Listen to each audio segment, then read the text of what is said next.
Assalamualaikum warahmatullahi wabarakatuh. Innal hamdalillah nahmaduhu wa nasta'inuhu wa nastaghfiruh wa na'udzu billahi min shururi anfusina wa min sayyiati a'malina. May yahdihillahu fala mudhillalah wa may yudlilhu fala hadiyalah. Asyhadu an la ilaha illallah wahdahu la syarikalah wa asyhadu anna Muhammadan abduhu wa rasuluh la nabiyya wa la rasula ba'dah. Allahumma shalli wa sallim wa barik ala hadzal nabiyil karim wa ala alihi wa sahbihi ajma'in, amma ba'd.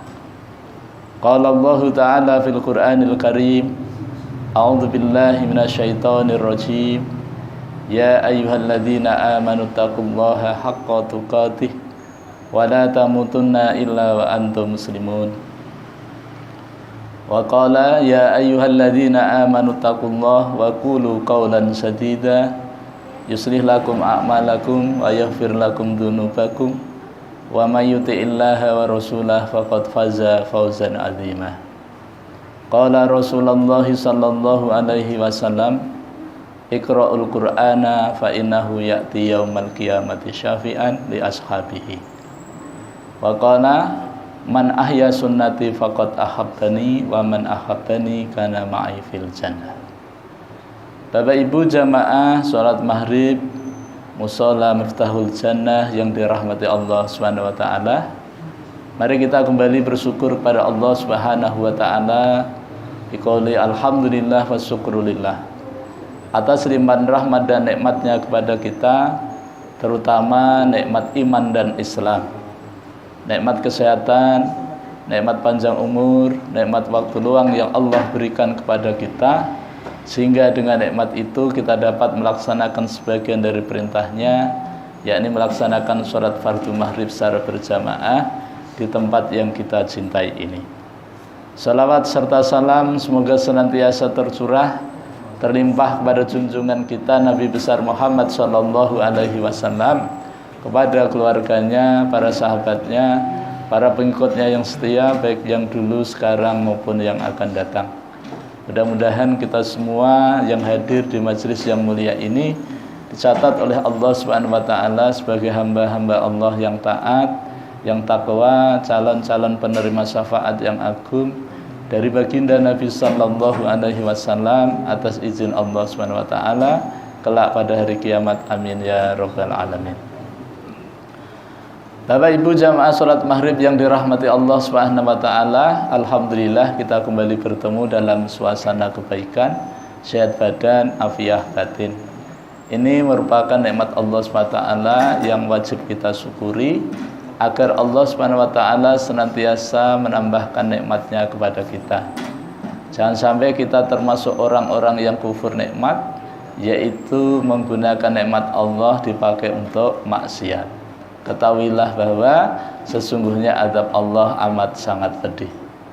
Bapak Ibu jamaah salat maghrib yang dirahmati Allah Subhanahu wa taala, malam ini kita akan melanjutkan kajian Al-Qur'an. Kita mengambil tema yaitu bukti cinta kita kepada Rasulullah sallallahu alaihi wasallam. Bapak Ibu yang dirahmati Allah, di dalam Al-Qur'an banyak sekali kalimat tentang cinta, ya. Dan kalau kita bertanya kepada jamaah, apakah kita cinta kepada Rasulullah? Pasti jawabannya iya. Akan tetapi cinta itu tidak cukup diucapkan dengan lidah kita, tidak cukup dengan bibir kita. Akan tetapi cinta itu mesti diwujudkan dengan amal nyata, dengan perbuatan yang bisa kita lihat, yang bisa kita rasakan. Nah, oleh sebab itu kita sebagai umatnya Rasulullah sallallahu alaihi wasallam tentu kita cinta kepada Rasulullah sallallahu alaihi wasallam. Salah satu dari sekian banyak bukti cinta kita kepada Rasulullah adalah kita menghidupkan sunnahnya. Jadi buktinya adalah kita menghidupkan sunnahnya. Dan sunnah Rasulullah SAW itu banyak sekali, ya. Sholat berjamaah, sholat sunat, sholat tahajud, puasa sunat Senin Kemis, Ayyamul Bid, ya. Kemudian umroh, itu ya. Memulai pekerjaan dengan doa, mengakhiri dengan doa, mau tidur pakai doa, bangun tidur pakai doa, semuanya itu adalah sunnah Nabi kita Muhammad Sallallahu Alaihi Wasallam. Dan apabila kita lakukan itu semua adalah merupakan bukti bahwa kita itu cinta kepada Rasulullah Sallallahu Alaihi Wasallam. Dalam muqaddimah yang ulun bacakan tadi sebuah hadis, man ahya sunnati faqad ahabbani wa man ahabbani kana ma'i fil jannah. Barang siapa yang menghidupkan sunnahku, kata Nabi, maka orang itu cinta kepadaku. Dan barang siapa yang mencintai aku, maka orang itu akan bersamaku di surga. Bapak Ibu yang dirahmati Allah SWT, karena kita ini melihat fenomena yang terjadi di akhir-akhir ini, maka kita juga perlu memperhatikan, ya. Bagaimana sih menghidupkan sunnah Nabi itu, ya kan? Menghidupkan sunnah Nabi itu gimana? Kita melaksanakan apa yang diperintahkan Nabi. Kalau misalnya kita baru bisa sholat berjamaah, bagus sekali, ya. Kalau kita baru bisa sholat sunat rawatib, belum bisa tahajud, tidak apa-apa. Nanti ditingkatkan tahajudnya sepanjang atau sepertiga malam. Itu bagian dari bukti bahwa kita cinta kepada Nabi. Kalau ini semua kita kerjakan ikhlas karena Allah, membuktikan bahwa kita cinta kepada Rasulullah, maka insya Allah kita akan bersama Nabi di surga. Walaupun kita sering mendengar bahwa kita dimasukkan surganya Allah bukan karena ibadah kita, ya, bukan karena nilai ibadah kita, bukan. Kalau kita hitung-hitung ibadah kita dengan nilai surga, nggak ada apa-apanya, tidak ada apa-apanya. Akan tetapi Allah memasukkan kita ke dalam surganya itu karena rahmatnya.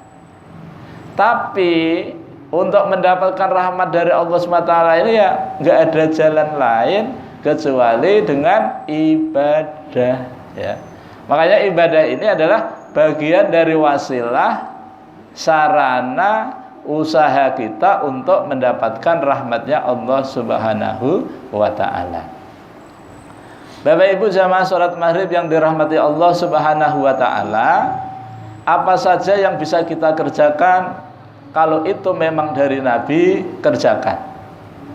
Kalau kita mencari yang soheh-soheh saja, ini sudah kewalahan. Gak usah ditambah dengan yang dhaif, gak usah ditambah dengan yang maudhu, nggak usah, ini saja waktunya sudah nggak cukup. Nah, oleh karena itu kita harus cerdas memilih amalan, di mana amalan itu bisa kita andalkan sebagai wasilah agar kita bisa bersama Nabi di surga. Bapak Ibu jamaah yang dirahmati Allah Subhanahu wa ta'ala, selanjutnya sunnah Nabi ini antara lain satu, membaca Al-Quran. Nah, membaca Quran ini sunnah. Jadi kalau kita baca Quran, itu berarti kita telah menghidupkan sunnah Nabi kita Muhammad Sallallahu Alaihi Wasallam. Walaupun hanya satu ayat, akan tetapi kita akan mendapatkan kebaikan dari apa yang kita baca. Kenapa? Karena bacaan Quran yang kita baca itu bisa menjadi sunnah Nabi apabila memang Nabi menyuruh, Nabi mencontohkan. Dalam sebuah riwayat yang sahih, Rasulullah SAW senantiasa menyuruh kepada kita, sekaligus memotivasi kepada kita.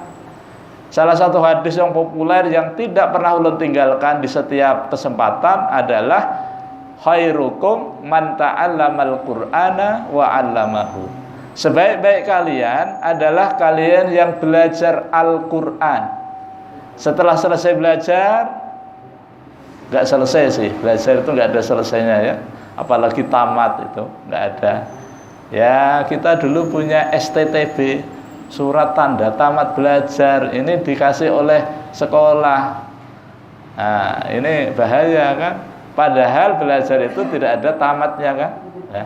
Apalagi belajar Al-Quran.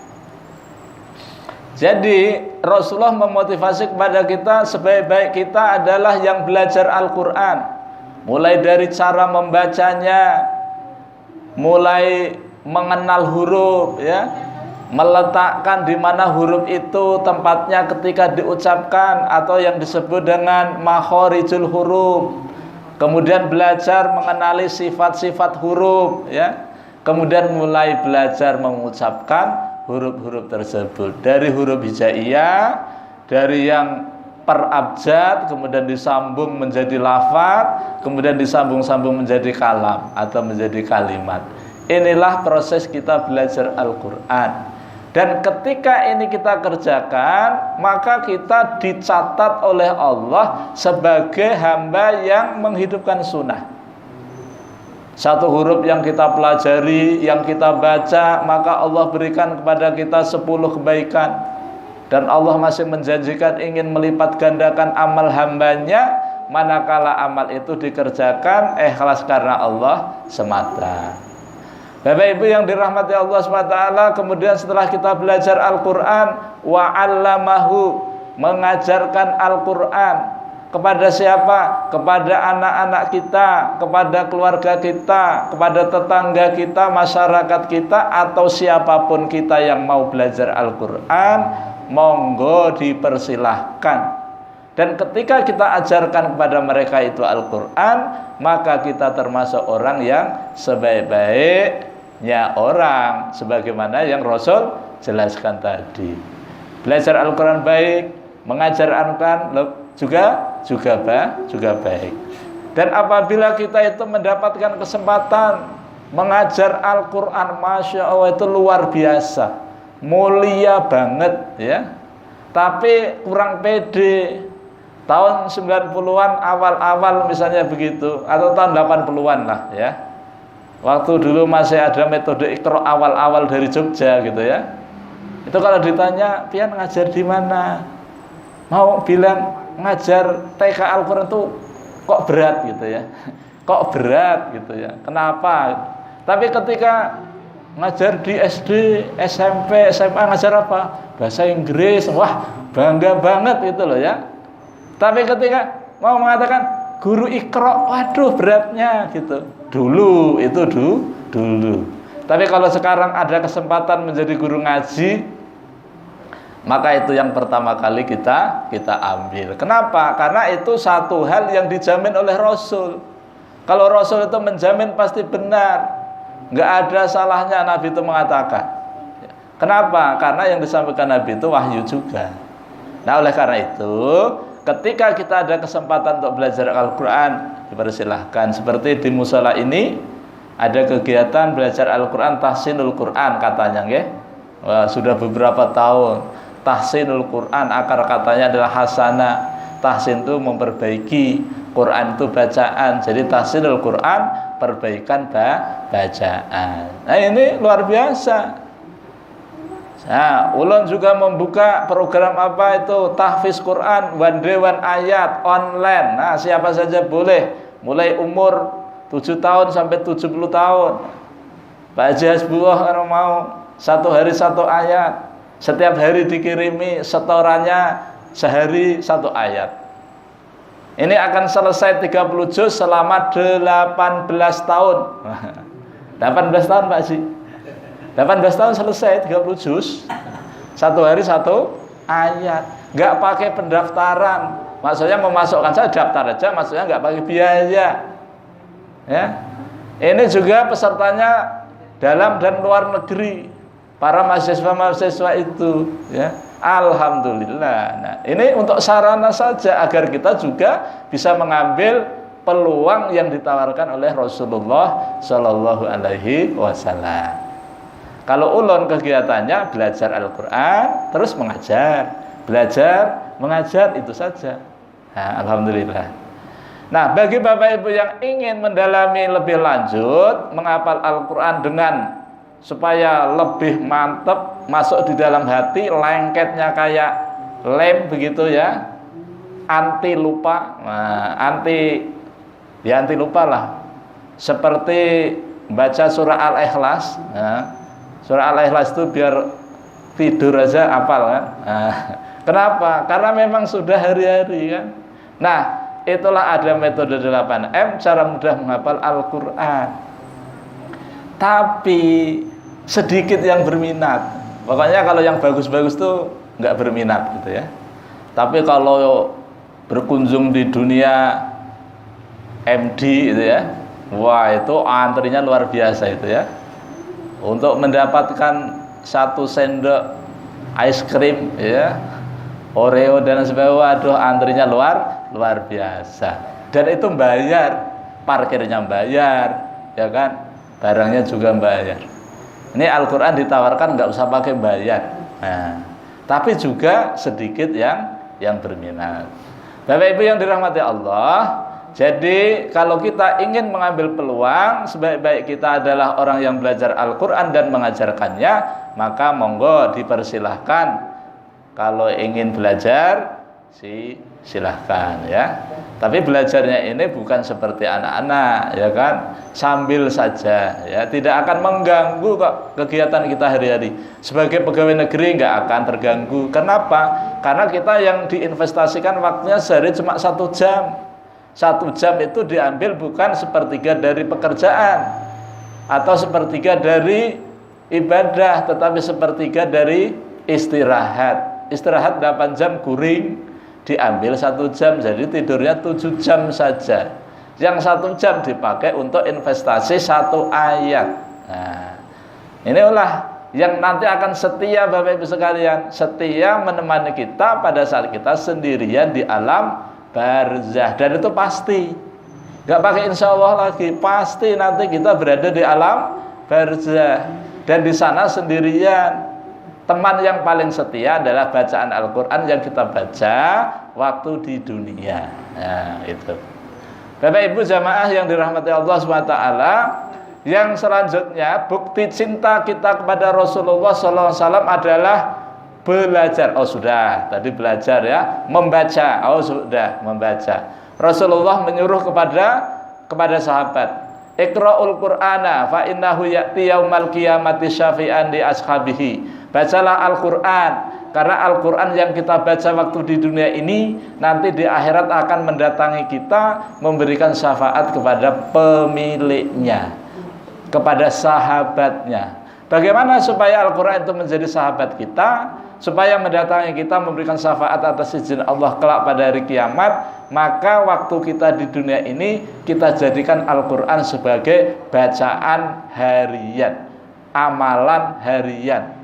Walaupun 1 hari 1 ayat tidak masalah. Dan apabila kita gunakan waktu untuk membaca Al-Quran, dan ini adalah sunnah Nabi kita Muhammad SAW, maka tidak akan mengganggu aktivitas yang lain. Insya Allah sambil qomat kamit gitu ya, istirahat gitu, membaca 1 ayat, insya Allah tidak akan merugikan perusahaan di mana Bapak Ibu bekerja. Tapi justru perusahaan yang di situ dibacakan Al-Quran, insya Allah malah tambah barokahnya. Karena Al-Quran apabila dibacakan dimanapun tempatnya yang diperbolehkan. Kalau di toilet ya nggak boleh, walaupun Al-Quran ya kan, karena memang tidak diperkenankan gitu. Maka Al-Quran yang dibaca itu akan mendatangkan barokah. Al-Quran dibaca di kantor, insya Allah kantor akan barokah. Bagaimana bukti barokah kantor itu? Sedikit atau bahkan habis tingkat korupsinya. Begitu. Korupsi ini di mana-mana. Insya Allah kalau dibacakan Quran, apalagi ayat-ayat yang menakutkan, ya, sehingga ayat itu apabila dibaca membuat orang itu takut, ya. Kan ada ayat-ayat yang ancaman. Ancaman kepada siapa? Kepada orang yang berbuat maksiat, termasuk korupsi. Ya, gitu. Apalagi Al-Quran dibaca di masjid, di musola, di rumah. Malah Rasulullah SAW itu senantiasa memesankan, agar rumah tangga kita itu diterangi dengan bacaan Al-Quran, agar rumah tangga kita itu sering dipakai untuk sholat sunat. Kalau sholat wajibnya di musola. Kalau bapak ini sholat sunat itu di rumah sunahnya. Kata Ustadz Bahtiar Nasir, kalau laki-laki itu sholatnya di rumah, katanya bapak yang solehah. Ya, bapak yang solehah gitu ya. Suatu ketika bapaknya nyambatin anaknya, "Weh, anakku yang solehah," padahal laki-laki. "Kenapa kok nyambati ulun?" Misalnya, "Iya, karena kamu sholat subuhnya di rumah." Suatu ketika bapaknya kesiangan juga ke masjid. Bapak yang solehah. Nah itu, Bapak Ibu yang dirahmati Allah SWT, membaca Al-Quran adalah bagian dari bukti bahwa kita cinta kepada Rasulullah Sallallahu Alaihi Wasallam. Kemudian yang selanjutnya, bukti cinta kita kepada Rasulullah Sallallahu Alaihi Wasallam di dalam surah 33. Surah 33 itu surah Al-Ahzab ayat 40. Allah SWT berfirman yang artinya, bukanlah Muhammad itu bapaknya seorang atau beberapa orang laki-laki. Bukan. Rasulullah itu bukan ayah dari seorang laki-laki, bukan mertua siapapun. Mertuanya Sayyidina Ali ya. Tapi maksudnya di sini adalah Muhammad itu bukan bapaknya siapa-siapa. Apalagi kalau mengatakan Muhammad anaknya Tuhan, itu bahaya sekali. Ikut-ikutan Injil yang diterangkan di dalam Al-Quran ya. Tapi Nabi Muhammad itu siapa? Walakin Rasulullah. Muhammad itu adalah utusan Allah ya, utusan Allah, wa khataman nabiyyin, dan nabi yang terakhir. Mulai dari Nabi Adam sampai Nabi Muhammad itu, Nabi Muhammad adalah nabi yang terakhir. Nah, karena kita sebagai umatnya, kemudian kita juga ngaku cinta kepada Nabi, maka bukti cinta kita kepada Nabi itu kita percaya, kita yakin bahwa Nabi Muhammad itu adalah Rasulullah yang terakhir. Makanya nanti kalau ketemu di jalan kok ada orang pakai bolang yang besar, ngaku aku adalah Nabi, aku mendapatkan wahyu lewat Jibril, pastikan bahwa orang itu Nabi palsu. Kenapa? Karena kita sudah berpegang kepada surah Al-Ahzab ayat 40 bahwa tidak ada nabi lagi setelah Rasulullah Sallallahu Alaihi Wasallam. Nah kemudian, karena Rasulullah Sallallahu Alaihi Wasallam adalah nabi kita, Rasul kita, junjungan kita, kekasih kita, dambaan kita, maka kita wajib membuktikan cinta kita kepada beliau.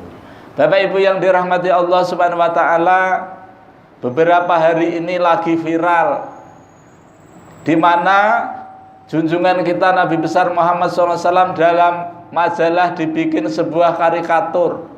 Namanya karikatur itu Pak wajah yang secangkep Pak, secakep Pak Haji Hasbuah kalau dibikin karikatur. Beda dengan lukisan, beda dengan foto studio di La Vanilla, beda.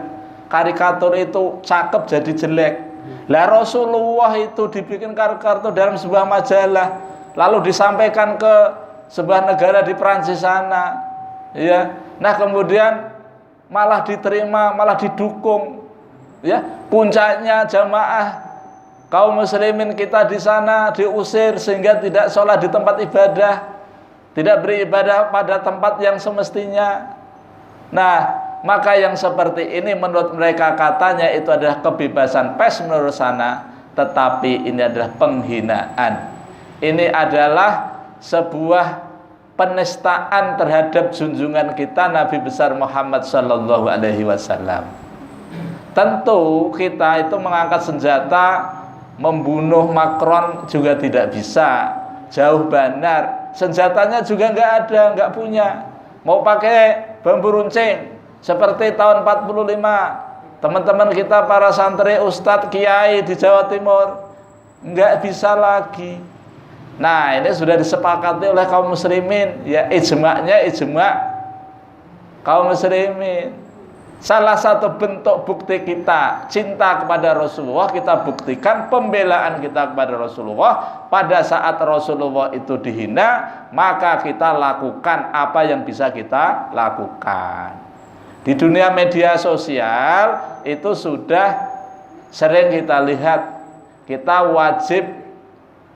wajib mengenali produk-produk dari Prancis yang ada di negeri kita, di lingkungan kita. Ya mungkin kita tidak usahlah ke Kalimantan Timur, Kalimantan Tengah, di sekitar kita produknya apa yang kita kenal. Kalau dunia susu itu ya SGM. Ya sekarang sudah enggak usah, itu namanya kita bentuk pembelaan pada Rasulullah SAW, memboikot ya. Walaupun tidak semuanya sependapat, akan tetapi apa yang bisa kita lakukan kalau kita menyatakan cinta kepada Rasul, kemudian Rasul kita dihina, kemudian kita tidak melakukan apa-apa, ya kan? Makanya diragukan kecintaan kita kepada Rasulullah SAW itu. Oleh karena itu kita lakukan sebagaimana yang saudara-saudara kita lakukan. Pembina Pondok Tahfiz Madinatul Quran Banjarmasin, Ustadz Masudi, juga menyerukan bahwa salah satu cara untuk pembelaan kita kepada Rasulullah adalah dengan cara memboikot produk-produk Prancis. Dari minuman Aqua, nah yang itu kan iklannya Fit, nah, alhamdulillah ya kan. Diganti aja minuman dari Pondok Tahfiz Madinatul Quran, Aumki Water. Nah, insya Allah halal banget, sehat banget, Pak. Aumki Water, nah itu ya. Baik galonan maupun botolan, nah itu Aumki Water, sehat, alhamdulillah. Nah kemudian susu SGM, nah kemudian Mizone, nah itu walaupun manis sudah sementara nggak usah, sampai Presiden Prancis bertekuk lutut ya, bertobat, tidak cukup dimaafkan. Tapi itu pun mereka belum mau minta maaf ya. Nah, maka kita kita blokade, kita boikot produk mereka. Mereka heran karena mereka merasa ekonominya luar biasa. Makanya kita serbu mulai dari produk-produk mereka. Pokoknya tanpa alasan. Suatu ketika di dalam media sosial, teman saya di STISA ya, Sekolah Tinggi Ilmu Hukum Sultan Adam, ngirimin ya, tentang berita bahwa ada seorang Habib dari Yaman bertemu dengan orang yang menggambar karikatur Nabi di Denmark gitu ya. Diberitakan di situ Habib tersebut tidak melakukan apa-apa terhadap orang yang membuat karikatur di dalam majalah tersebut.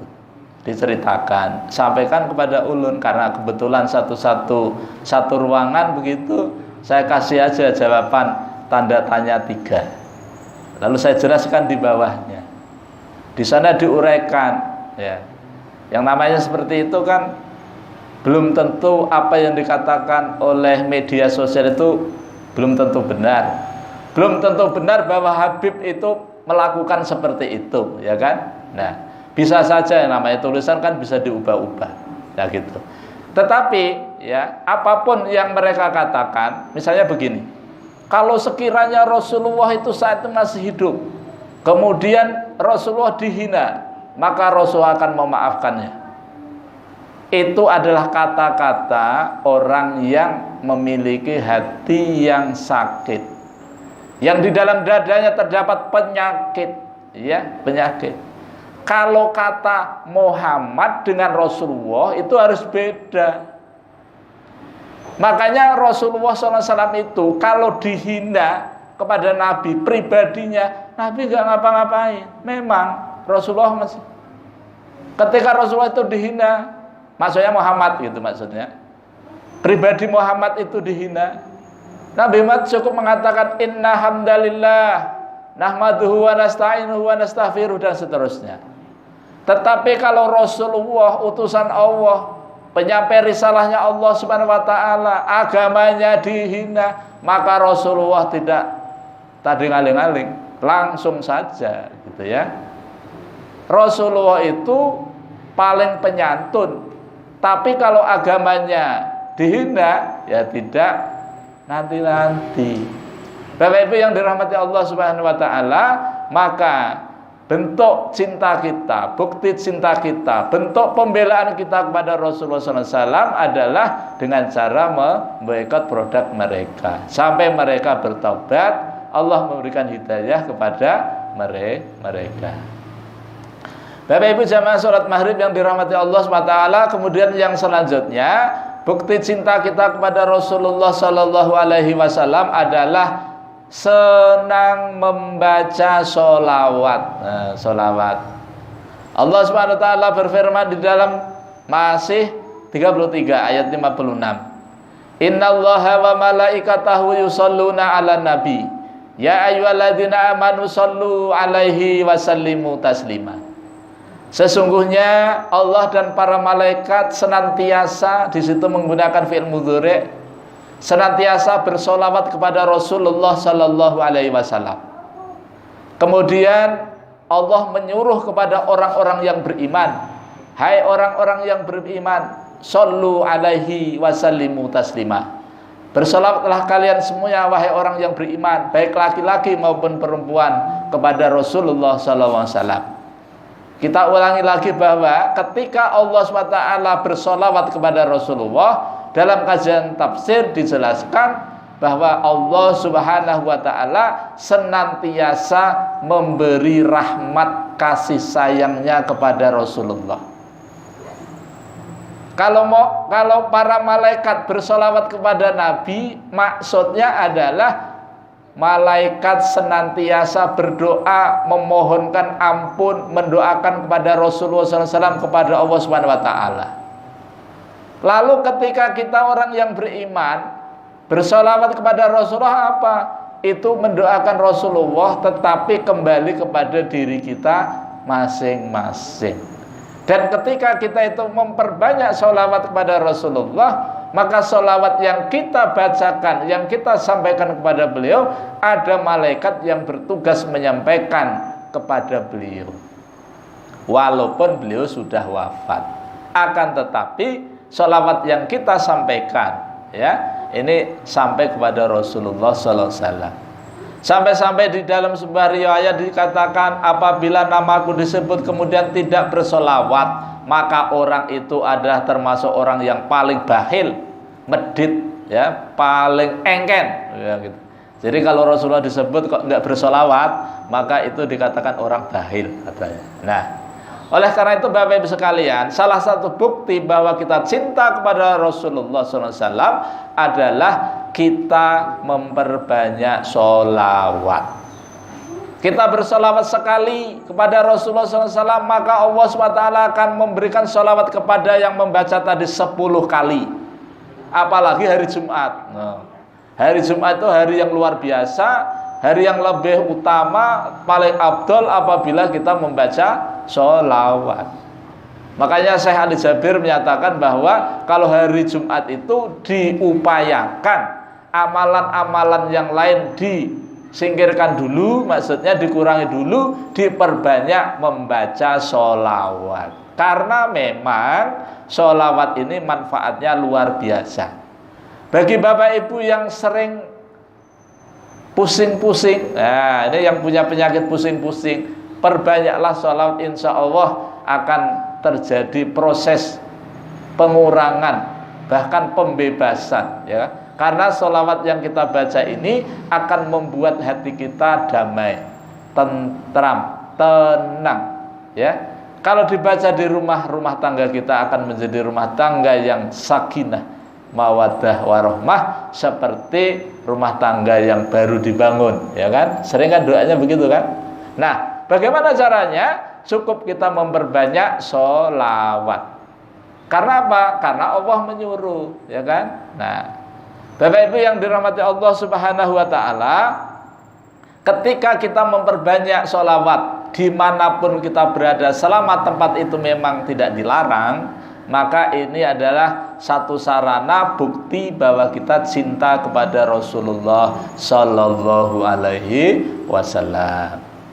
Bapak Ibu jamaah salat maghrib yang dirahmati Allah Subhanahu wa taala, kemudian yang selanjutnya di dalam surah yang ketiga, surah Ali Imran ayat 31 yang sering dibaca kalau tasmiyahan, akikahan, ya, tapi kadang-kadang dimulai langsung ayat 33 gitu ya.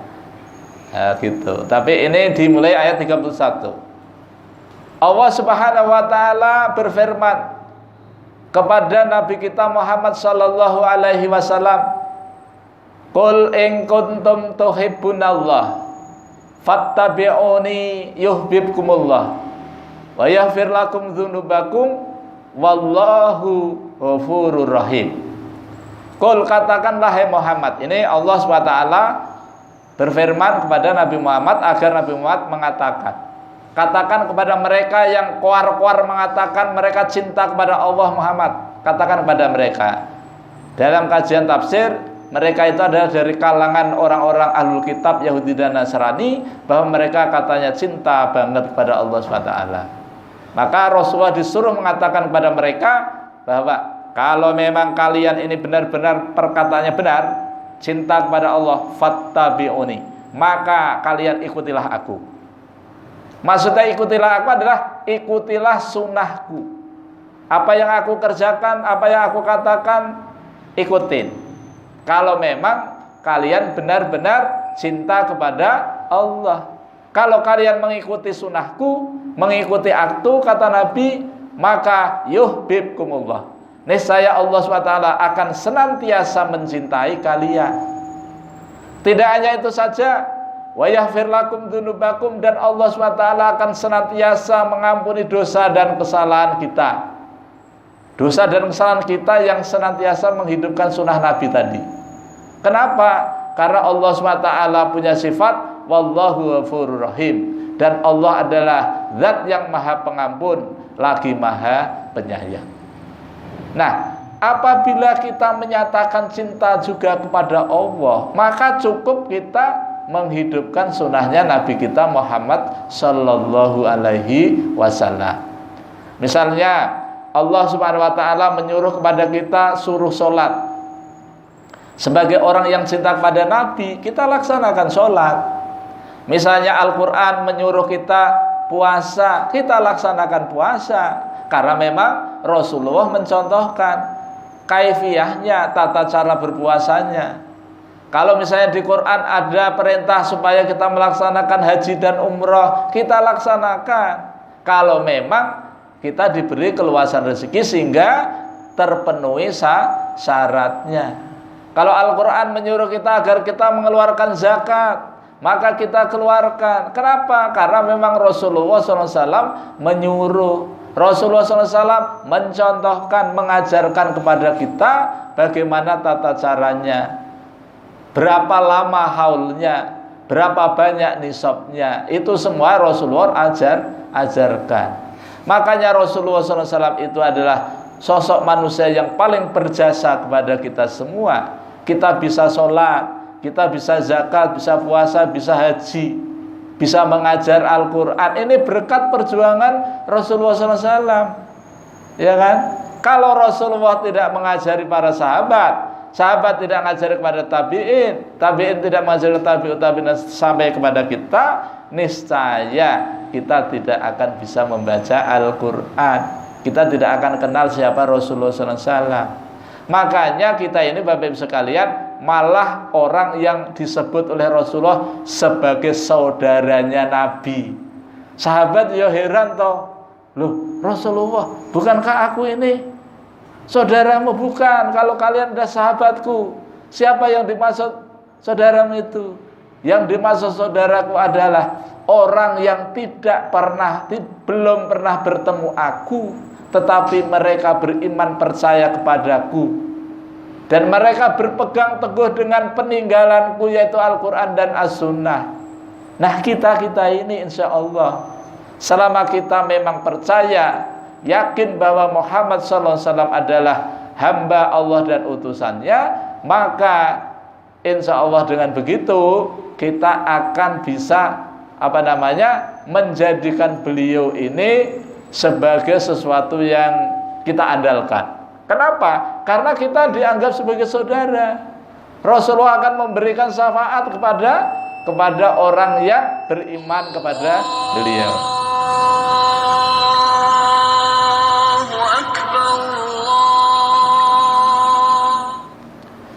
Bapak Ibu jamaah sholat maghrib yang dirahmati Allah SWT, demikian barangkali yang dapat ulun sampaikan dalam kesempatan malam ini.